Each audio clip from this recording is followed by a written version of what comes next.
Hey, babe, how are you? Okay, full disclosure, I have tried to do this intro like 17 times. I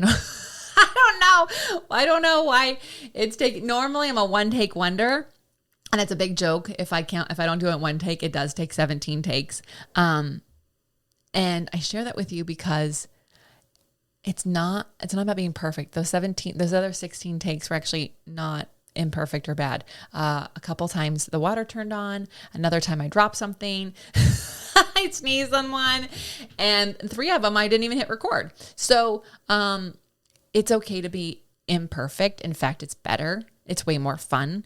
And some of the things I hear from you the most is how authentic I am, and that's what you like about it. And I share that not to be as like a braggy person, but to give you permission, because I know myself, and I remember before I could handle being imperfect, I would let other people make mistakes, but I wouldn't let me make a mistake. It wasn't okay for me to make a mistake, but it was okay for everyone else to make a mistake. And so if that's you, if you are giving full permission for imperfection to other people, but you are holding yourself to some sort of standard that is unachievable, hi, there is another way. And you can be it till you see it. You can literally laugh about the mistake you made. Just like laugh about it. Just like start laugh about it. You can give yourself permission to try again. It's called try. I don't know why Yoda said there's only do, there's no try. There's so many tries. And I know my Star Wars people are going to get mad at me, but please explain to me how he means something different, because you can try. And you start again. You can start again. You can start again. Unless you're a brain surgeon working on someone's brain, you can start again. And maybe even they have like some sort of way of figuring that out. So I love you. Thank you for being you. Thank you for your amazing feedback. Thank you for giving me permission to be authentic. And I hope that this gives you permission to be authentic. And I can't think of a better guest for this intro to go with, for this weird trial and error intro to go with, but then our guest, Kate Hutson, because this woman is a life coach and executive career coach for women. She is helping women be themselves, be their bold versions of themselves, to help them see and have the life and career they want to have with joy. And I really am excited for you to hear her words, because not only are there so many gems, like get your notebook out, okay? But also some great takes on some things that you probably have been doing in your life and wondering why you do them and if they're working. I'm talking like some really awesome stuff towards things that like we all do, we've all been told to do, and we kind of like, is this working? And she's also super authentic. She also is figuring herself out. She's also being it till she sees it. I can't wait for you to hear what she's doing, because oh my gosh, the stuff that came from that. Anyway, she's my new friend. I hope to hang out with her. I got to figure out where she's in California, so when I'm in California, I can meet her in real life. But if she resonates with you, do me a humongous favor, and hers too. Share this with a friend, text it to a friend, screenshot this, tag us both. That's not only does it help other people get inspired and hear her words, and not only does it get this podcast out, but actually it helps you remember and solidify what you just learned from this podcast. When you tell someone, oh my gosh, I learned X, Y, and Z from this podcast, you actually just ingrain it to yourself. You want to learn something better, teach it to somebody. That's how it goes. So let's get to Kate, because you got to hear these words. You got to hear these words, and here she is. Welcome to the Be It Till You See It podcast, where we talk about taking messy action, knowing that perfect is boring. I'm Lesley Logan, Pilates instructor and fitness business coach. I've trained thousands of people around the world, and the number one thing I see stopping people from achieving anything is self-doubt. My friends, action brings clarity, and it's the antidote to fear. Each week, my guests will bring bold, executable, intrinsic, and targeted steps that you can use to put yourself first and be it till you see it. It's a practice, not a perfect. Let's get started.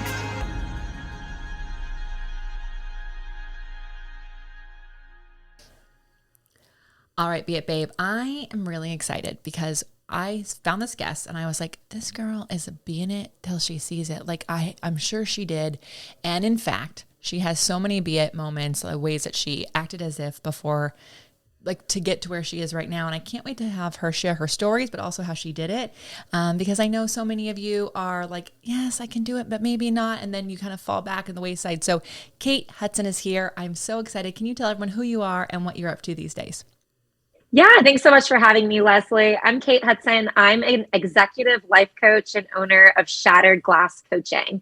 So in my coaching business, I work with professional women, and it's kind of where life coaching meets career coaching. So Cool. about half the women I work with are corporate, the other half are business owners. And we're working on showing up with confidence, taking control of your career, and really like stepping into that most powerful version of you so that your life and your job can be joyful, fulfilling, energetic, and you can really make it what you want it to be. Okay, that's amazing. I have so many questions there, but before we go into the things that I'm really eager about, I would love, was that something you like went to school for? Like, how did you just like, were you like always knew you're gonna be a coach? How do you know what I mean? Like there's this like point where you're like learning to be a coach and then you're a coach. I know as a Pilates teacher, I was like, when am I a Pilates teacher? So what was the journey? Because you don't start off with like a handful of executive women just like pounding on your door going, hey, help me balance all these things. Absolutely. So I've always been in like a leadership teacher coach kind of position, even since I was in middle school and I was doing like assistant coaching for soccer. So I've always had this part of me that loved teaching and helping other people and being that encourager, supporter, coach. I was actually a teacher for 2 years straight out of college. I did Teach for America right out of college in rural Louisiana. So that education teacher piece has always been there. And then I joined the corporate world in my 20s. And it took me, so I was there for 7 years and I enjoyed my position, but I was seeing myself and so many of the women that I worked with go through the same struggles and the same challenges. And I loved being in that leadership position where I could help mentor and guide other women and kind of figure it out together. And then I started speaking at conferences across the country about some of the leadership and training that I was doing with the women that I worked with. And when I started speaking about it and teaching other people and educating and coaching, I was like, this is where my heart is. This is where my passion is. I have to get out of the company that I'm at, and I've got to start doing this full time, this coaching, speaking, educating piece. And I didn't know what that looked like. I considered like going into HR for a little while, which looking back, that wasn't it. The moment you said that, my face was like, ew. Not that, no offense to HR people listening, but like, it doesn't work for you. It's not what you just described. I know. And so I was like, I don't know what I want to do, but I know I want to do more of the mentorship, the coaching, the teaching. And I was actually, I went to El Salvador on this like soul seeking journey. I love how it's either Costa Rica, El Salvador. It's like somewhere Right? international. We all have to go do our eat, pray, love moment. Yes, somewhere with like a jungle and a beach where you can figure things out. And I'm sitting on a beach with this girl that I met on a surfboard. And I'm telling her, like, I don't know what to do next in my career. I've got to get out of corporate. I want to help women in the corporate world to advance their skills, step into their power. How do I do this? And she's like, you need to become a coach, like a life coach or a career coach. You need to become a coach. I'm like, okay, I'll think on it. Yeah. So I get home from El Salvador, stuck with me. And I actually started researching just female coaches that I thought looked cool on LinkedIn. And I reached out and I'm like, can I borrow 15 minutes of your time and just like ask you questions about what you do, how you got into it, what your days look like? Yeah. That is so crazy. That's amazing. Right? I know. And I started to kind of just like build that network of other coaches and pick their brains and realize like, yeah, this is a good fit for me. I can do what they're doing and I can do it well. And I would love it. Like this can be a real career. And so from there, I was like, I'm doing this. I quit my full-time job. I did get certified as a coach through the Health Coach Institute. It was like a 6-month online training.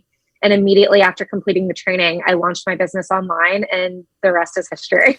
That is amazing. Okay. So what did you do from graduation to first client to make yourself realize that you were what you want it to be. Because I think a lot of people do a training. I see this in the world that I'm in. They do a training, but it's almost like until they're year 5, they're still like, well, I'm a teacher. Like there's this like shyness about it. Like this, like maybe they're not validating themselves yet. So what was that process for you from going from graduation to client? Yeah. And I think that I knew I wanted to work with professional women. So I already had that as a baseline. But professional women, like that's kind of broad. And so starting to work with people who were my friends, people who were in my network, people who had worked under me previously, where I was their leader at a previous job, working with them kind of helped me dial in like, okay, here are the specifics of what I think are most important. And I know mindset is such like a broad term and it's kind of a buzzword right now, but I think it's so important. And realizing that the specific mindset of like a corporate woman and how she develops this mindset of confidence and power and then utilizes that mindset in her everyday career, that's where I was like, okay, this is interesting. If you can develop that powerful, bold, confident mindset, that's where you become truly unstoppable and it translates into other areas of your life. So I became obsessed with this idea of just like confidence, being bold, being badass, and applying that to personal and professional life. That's cool. I love this. So you're the coach now, you're coaching all these women. What is it that you see that is kind of holding women back from stepping into their bold power? Because you mentioned that word and like you step into it. So like what is there a common thread, or is it like, it just depends on the person? But I feel like so many women kind of hold themselves back in everything that they do, like whether it's being until they see it or like actually doing the thing that they're in the job that they always wanted. And they're kind of just, I feel like we play small. There's a few common themes that I see. And number one, you mentioned playing small. I think that as girls, like we're raised to play small. We're taught to play small. We're programmed to play small, to be agreeable. Like in school, we're rewarded for being obedient, for keeping our mouths shut. And as an adult woman in the corporate environment or as a business owner, like that doesn't serve you anymore. Being like agreeable and obedient and playing small no longer serves you. So you have to unlearn those behaviors, which is easier for some people than others, depending on your environment, the people around you, the way that maybe the company you're with is pushing you or helping you develop and grow. But coaching and having like a mentor and that accountability, whether it's formal or informal, can help women unlearn those behaviors that perhaps you grew up with that are no longer serving you. And it really is like teaching and training yourself and practicing how to be a risk taker, how to be bold, how to be confident. Because that mindset of, I no longer need to stay in my lane. I can switch lanes, turn my blinker on anytime I want, exit here, come back on. That is really powerful for creating change in your career and your life. Yeah. Oh, I love that analogy of like, you can just turn your blinker on. You can just change lanes. You can just exit the freeway. You can take the scenic route. You can come back on. Like, I'm a visual person, so I just like pictured all of that. That's why you're so good at what you do. So, one of, as you said, unlearn, does that, I mean, as a life coach, I think that's very different than therapy. So is it like more practical stuff that you have people do, or is it like they got to go to therapy and work on that part? How do you work on that unlearning part? That's where it gets a little bit more personal and specific depending on the person. And I think that with coaching, one thing that's so great, it's about being aware of like where you are now and where you want to go in the future. So therapy is so wonderful for talking through things that have happened in your past and how it's still affecting you and how you can work through that. It might be trauma. It might just be grief or things that have impacted you. But coaching is more about looking ahead and like, okay, here's where I am now. And I have that awareness.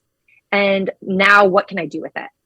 How can I change my habits, my actions, my words, my behaviors to get to this future point that I want to be at? Yeah.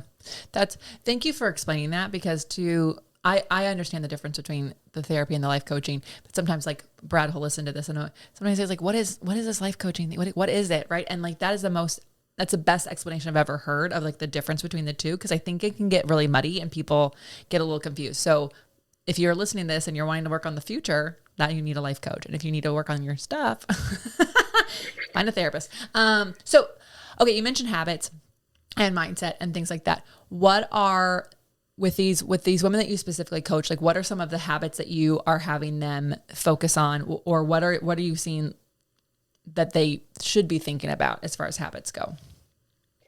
Yeah. So morning routines are huge right now in the personal development world. And you like hear about this from every professional development or personal development book you read. And I am so obsessed with helping my clients dial in an intentional morning. And that can be 5 minutes or 25 minutes or an hour. But first things first, like if you have something that you need to do in your day, any day, there needs to be some kind of intention behind it. So waking up and starting your day with intention, whether that's moving your body, journaling, meditation, personal reflection time, whatever it is, developing a morning intention that works for you. And that's different from person to person, but starting that off and making it a habit is one way that you can move through your day with a lot more intentionality rather than just like putting out fires and being reactive and letting your day run you. You can start to run your day instead. So in terms of habits, that's where I like to start. Yeah. Okay. I like that you call it an intentional morning. Everyone who's listening knows this. I'm a big morning routine person. I have a very I love mine, and it has now turned into this 3-hour.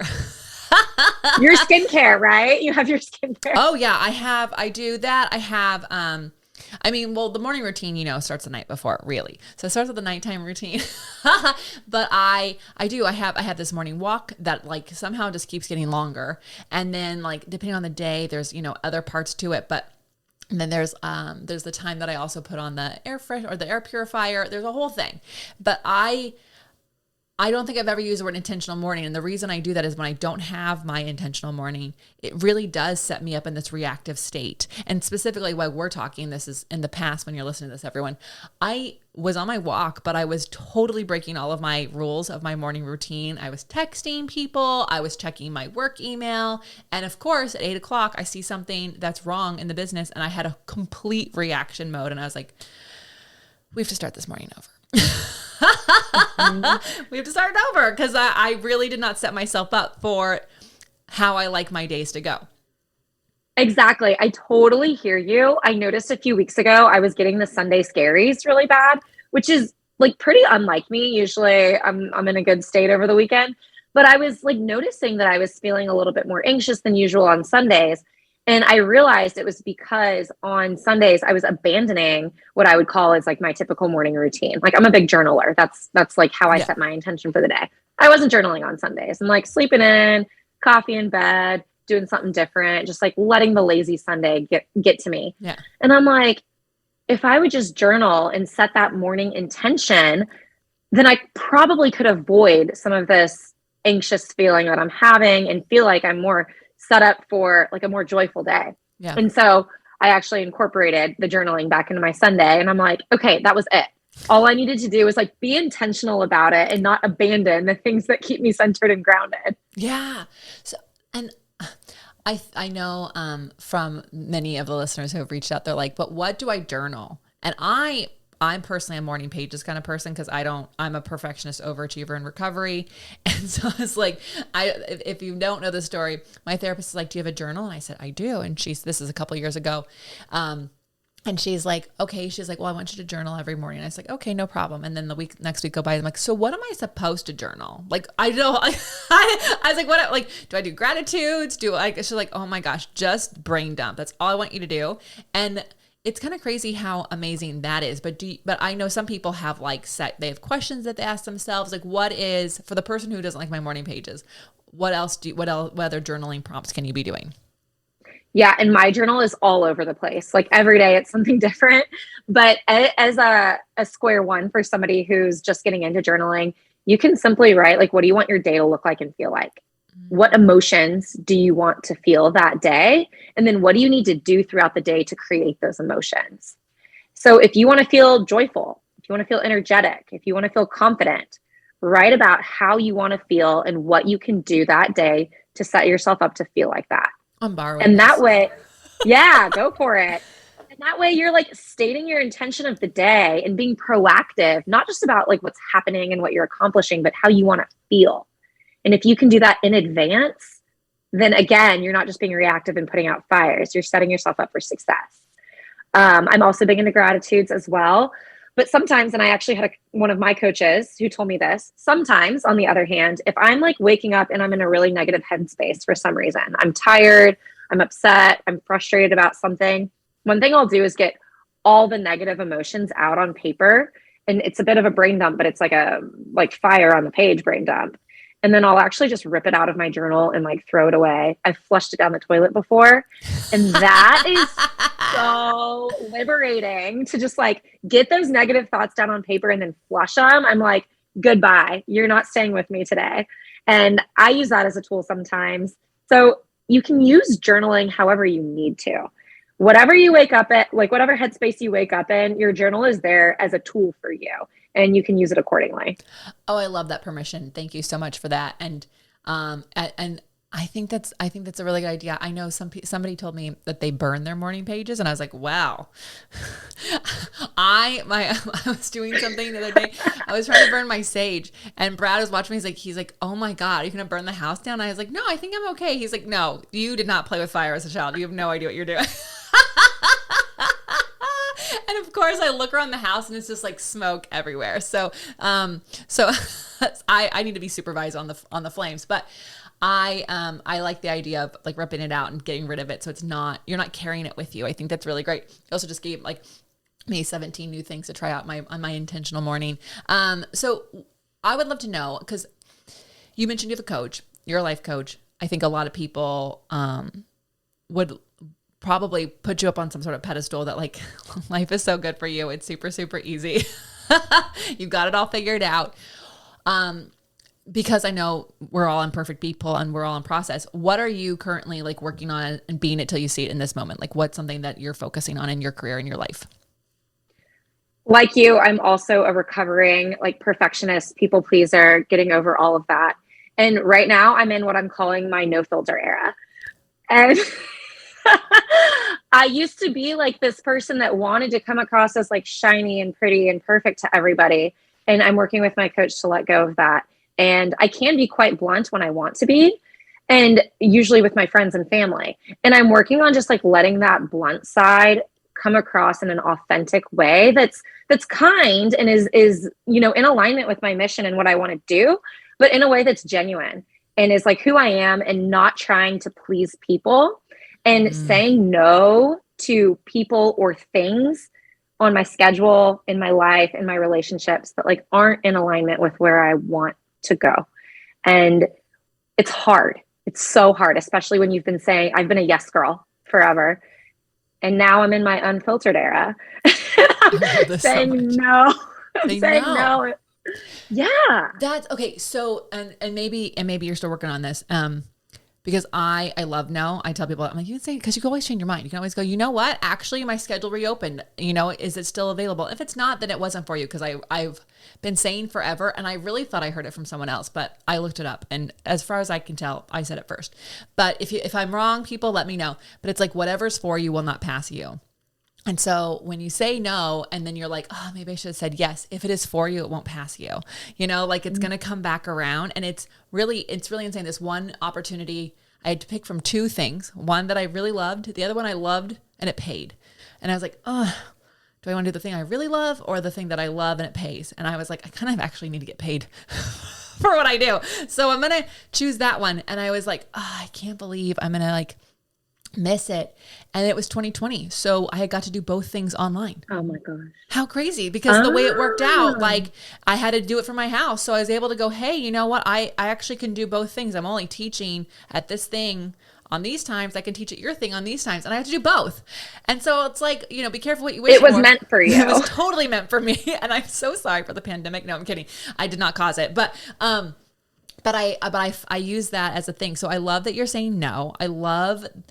I think a lot of women are, I think there's a lot of people that are people pleasers, but a lot of women are because we want to be seen as being nice and being a team player. And like, we don't want to rock the boat.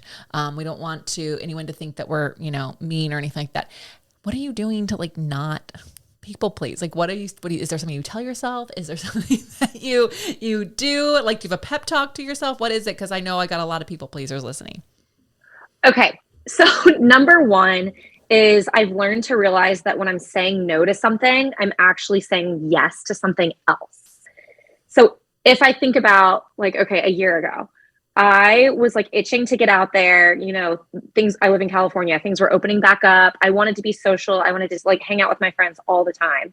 And then I realized I was exhausted and I like hadn't read a book in a month. I was drained. And I'm like, I need to start saying no to social activities, right? And it became a lot easier for me to start saying no when I realized what it was that I was saying yes to. A good night's sleep, a night in bed with a cup of tea and a novel, quiet time with myself, like in the bathtub. I wasn't getting those things because I was spending too much time with friends. And when I started to see that I was saying yes to those things, when I said no, it made it a lot easier to say no. So I say that because for anyone listening, if you're like, I need to get better at saying no and drawing those boundaries, if you can think about what are you saying yes to when you're saying no to something, it makes it a lot easier to put your foot down and say no and draw that boundary. Brilliant.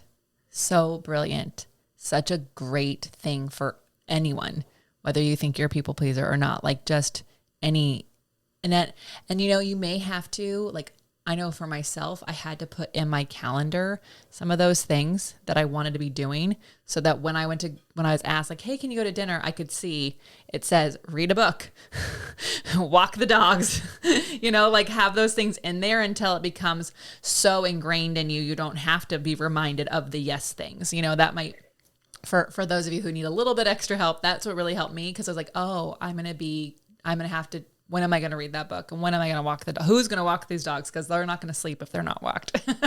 Then I'm not sleeping. And not confusing your free time with your availability. Okay. Well, then that's another good one. That is such, yes. Oh, I really love that. That's true. I have a whole way that I do my schedule. So I have like rocks, gemstones, and glitter. Because glitter is the stuff you can do at any time, right? Like glitter, it gets on everything. So, and people are like, what's glitter? I'm like, if you can do it on the toilet or you can do it in line at Starbucks, it's glitter. It's glitter. I know you could probably sign for a mortgage while you're out shopping the way everything's digital. But the truth is like anytime you check your email, social media, that's all glitter. Paying your bills, you can do that from like automation. The rocks are these like appointments. That's when I go to, like when you go to bed, when you wake up, it's like when you, like those things that are really important to you. And there's like two kinds of rocks. And then there's also the ones that like for work. So like when you'd actually do the thing that you do for, like those are rocks. They're harder to move. They kind of have a set time. They're pretty big. They take up space and that's where they are. And then gemstones is the time that you work on the things that actually you want to have in the future. So these are the things that move your business forward or move your life forward or things that help you grow into the thing that you want to do. And so I have, and my team can see it. It has little, like the actual emoji of diamonds on all these like time blocks that would be during the day, like when I could be working, but I'm not available. That is my gemstone time. And so when they're like, oh, when can I book these things? I'm like, you can book it in the office hours, but you can't book it just because it looks like it's available doesn't mean it's free. That is genius. And it also shows me that you're really clear on, for you, what are the priorities and values and things that matter most, your WMI, what's most important for moving you forward. Because that's another tip for saying no and pushing back against people pleasing is to get really clear on what is most important to you. What are your priorities? What are your values? What are the big rocks or gemstones that are going to move you forward? And not what everyone else would think is wonderful if you were going to do, but in your heart of hearts, like what is important to you? And then pushing back against everything that's not that. Yeah. And being able to say no to things that aren't part of your priorities and values and most important things in your life. And when you say no to other things, it's almost this like magnetic no, where you say no and it's a magnet for the things that are meant to be yours. And I love that because it's such a good reflection of what matters to you. And when you can make your actions in alignment with your values, that's where the magic starts happening. Oh, I love it. A magnet. No, that's great. That's amazing. We need it. That needs to be like an actual magnet or something. Like there needs to be something like physical for that. Kate, you need to have merch. Okay, Kate, now that everyone's like, I need to be a magnet for the yes stuff and, have these magnetic repelling no's. Where can they find you? Where can they coach with you? What do you got? Yeah, my coaching business is called Shattered Glass Coaching. I'm all about the female empowerment. My website is shatteredglasscoaching.com. And that's where you can read about my 90-day one-on-one coaching program. I have offered group programs in the past and probably will in the future, but currently just one-on-one coaching. And you can book a free call there. And then you can find me on Instagram at shattered.glass.coaching. I release content daily, so you can find me there. Oh, I love. Also, there's a necklace that's a shattered glass. We'll talk about it offline. I'll put it in the show notes, everyone. Don't worry. But anyways, we have to get to your beit action items. That's most important right now. So bold, executable, intrinsic or targeted action steps people can take to be it till they see it. What do you have? Once a month for the rest of the year, try something new that you have never tried before. It can be something physical, like trying a kickboxing class or a Pilates class if you've never tried it. It can be a new creative hobby, like trying out photography. It can be going to a social or networking event that you've never tried before. But go to at least one new thing every month for the rest of the year. So as we're recording this, there's 6 months left. Yeah. So 6 opportunities to do that. And when you do this, notice how it builds upon your confident mindset. And you might try something new and you might fail, or you might try something new and you might succeed. And when you do that time after time, it starts to build upon your confidence and translate into every other area of your life. Oh, I'm into this. I'm so into this. I like a good challenge. And I also, Brad and I did the artist way, and you had to do a new thing every week by yourself. Every week. Ooh. Yeah, it's a little intense. It didn't have to be necessarily new, but it had to be something by yourself that's not your normal thing. So like if you normally, go see, like walk around your neighborhood, like go to a garden and walk around the garden, that kind of a thing. And for those of you who are taking on this action, it's okay if it's really hard in the beginning, and it's okay if you talk yourself out of it. I remember driving to a bookstore and going, do I really want to go in? I'm like, oh my gosh, it's a bookstore. Like what is going to happen to me at this bookstore? But I remember going, it'd be so much easier if I could just go do the thing that I always do. But you're right. It's so bold and to try something else. And then also you get used to failing or used to succeeding or used to doing new things and being uncomfortable. I love this so much. Kate, you're amazing. Thank you for being here. Everyone, how are you going to use these tips in your life? Kate and I want to know. Make sure you tag us both on Instagram when you screenshot this episode. Send it to a girlfriend who needs to hear this, right? Send it to someone who needs to be empowered to say no, because that means they're saying yes to something. And until next time, be it till you see it. That's all I got for this episode of the Be It Till You See It podcast. One thing that would help both myself and future listeners is for you to rate the show and leave a review. And follow or subscribe for free wherever you listen to your podcast. Also, make sure to introduce yourself over at the Be It Pod on Instagram. I would love to know more about you. Share this episode with whoever you think needs to hear it. Help us and others be it till you see it. Have an awesome day. Be It Till You See It is a production of As the Crows Fly Media. It's written, produced, filmed, and recorded by your host, Lesley Logan, and me, Brad Crowell. Our associate producer is Amanda Fraterelli. Kevin Perez at Disenyo handles all of our audio editing. Our theme music is by Ali at Apex Production Music, and our branding by designer and artist Gianfranco Cioffi. Special thanks to our designer Jairo Mandal for creating all of our visuals, which you can't see because this is a podcast, and our digital producer Jay Perdoso for editing all the video each week so you can. And to Angelina Herrico for transcribing each of our episodes so you can find them on our website. And finally, to Meredith Crowell for keeping us all on point and on time.